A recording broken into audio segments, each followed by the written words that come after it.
So it's been a minute since we've talked about things no one talks about to you. Tells you, I guess. So today we're going to tell you things that no one tells you about Mexico City. If we haven't met before, I'm Amy and this is Dallas. Hi. First up is that Mexico City is at a really high elevation.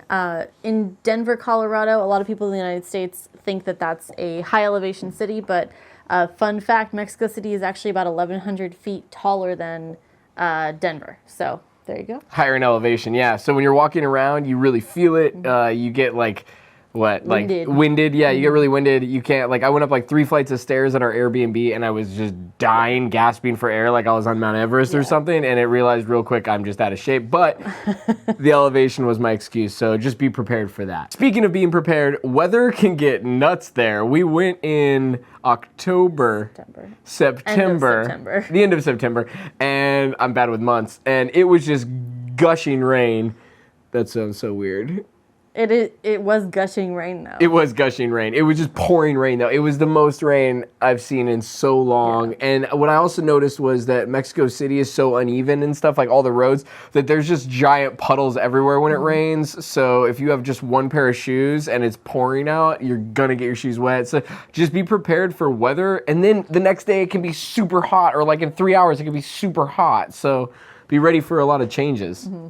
You've probably already heard that the Mexico City traffic is absolutely nuts, and it is.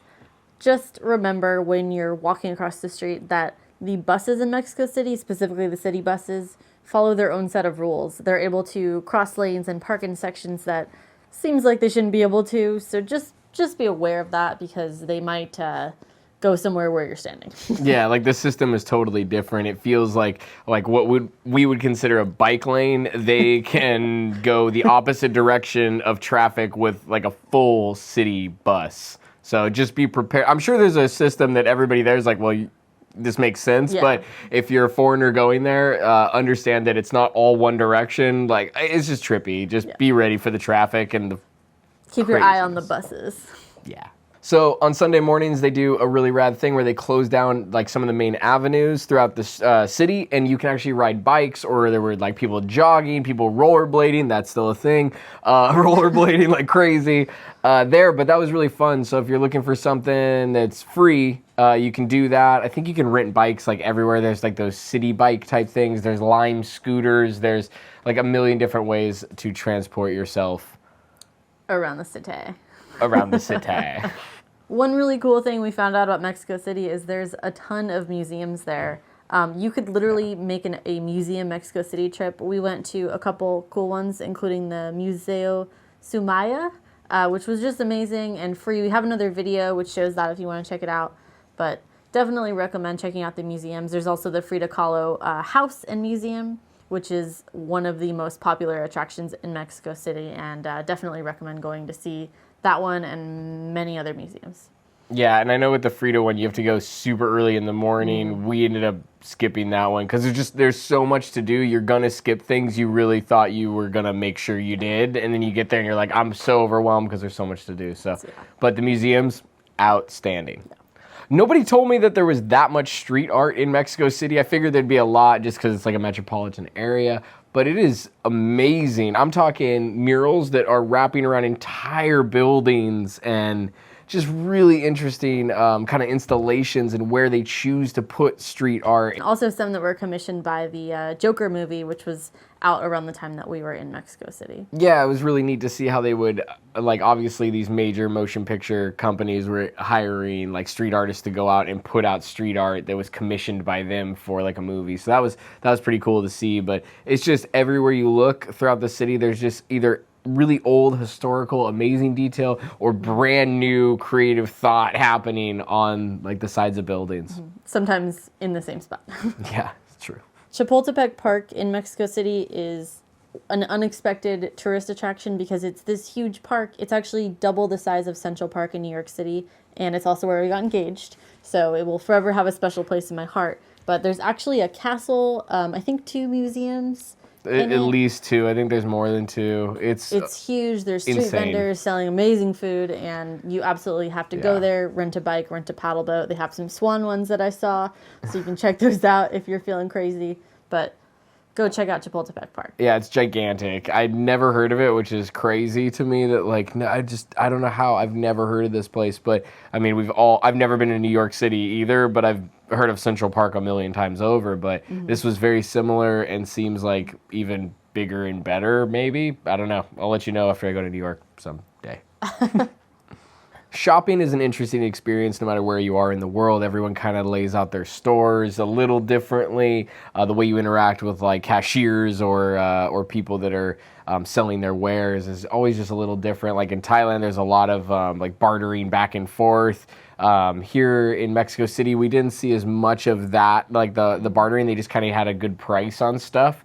We don't do that much anyways. But the other thing we noticed in Mexico is that a lot of groups of similar artisans would come together in certain areas. So you might go to one grouping of stores that all sells all leather goods, and then in another area of the city is a group of stores that all sell like silver. There's a street just for wedding dresses and like quinceañera dresses, so that was really cool to see. And then when you're done doing all of that, you're going to hit a restaurant, and the tipping is a little bit different in Mexico City. Tipping in America is really different. In America, for example, the grocery stores pay their baggers, the people putting stuff into your bags. In Mexico, those people are working just for tips. And thanks to one of our commenters for mentioning this, make sure you tip your baggers. It doesn't have to be a ton of money. 10 pesos, 20 pesos seems to be the going rate, but we recommend tipping wherever possible. We took a lot of Ubers in Mexico City, and especially because it was raining. We always tipped our Uber drivers the max amount. And just to give you an idea, it was about $1. Yeah, about $1 or less in tip. And the rides themselves were like, I mean, we were doing what a typical like tourist would do within like kind of that circle of, I don't know, 20 miles, maybe, probably not even that big of it. Yeah. But within all of that, we never had a ride that was over $6 US. So choose to tip. So choose to tip. People get freaky in Mexico City, right? I mean, the PDA is like off the chart. Out of control. Especially because we just came from Thailand a couple months ago where there was no PDA like whatsoever. People aren't even holding hands in Thailand. It's very like... No public displays of affection whatsoever. And then you go to Mexico City and people are like on top of each other. Like I'm talking, you're like middle of the day, middle of the sidewalk. People are just making out in like the park. Yeah, like it's a rom-com. I thought someone was filming these people, like seriously, or an episode of like Next or something. I don't know. It was just weird. There, like The Bachelor or something, Bachelorette. Timely reference there, babe. I'm doing my best, but yeah, people are like, you know, getting down. So it's, you know, you're like, whatever. I mean, it's fine, but it's just something to be aware of that when you get there, you're probably gonna see like. I mean, I saw like all age people, right? It wasn't just like it wasn't just teenagers. It's not just teenagers like making out outside because they have nowhere to. That's what you do in America is you make out outside somewhere because you're young and you don't have anywhere to like hook up. So you go to like the park or whatever. But there, it's like no, like we just prefer this. So yeah, just different culture. Just a little different. So next. In the United States of America, we don't typically see the military outside of our museums or even police stations. You usually see the police out and about. In Mexico City, police presence and military presence at places like museums is really common. We saw people that were heavily armed, and it was a little alarming at first. But just be ready and know that they are there to protect you and the museum, the place that they are defending. Yeah, it's kind of like National Guard is what it feels like. We actually have another video on Mexico City's safety if you want to check it out. But overall, we felt really safe there, and we're happy to recommend to our friends to definitely go back. So I knew about the street food in Mexico. I knew that was going to be like off the charts, ridiculous, obviously. But what I didn't know, and is kind of cool, it's not the biggest deal in the world, but it's cool. They have these newsstands like it's like the 1920s where they like, you know, shine shoes, you know, and stuff like that. But they also, that you can walk up and they have got like all the like gum and candy and like, it saved us a couple times though when we were just like, I just need a drink. I just need a bottle of water or like a soda or something. And it's like, there's these little guys stands. There's these little stands out there and they're just selling all that kind of basic stuff. So it was cool to be able to just like grab something right off the street and just continue on our way. We absolutely loved going to Mexico City. Definitely recommend going to anyone that loves to explore and eat tasty tacos. Seriously, tacos are ridiculous. If you have any questions or comments on anything we talked about today, feel free to leave them down below. And if you liked the video, please subscribe. It helps us out a ton. And we will see you guys next time.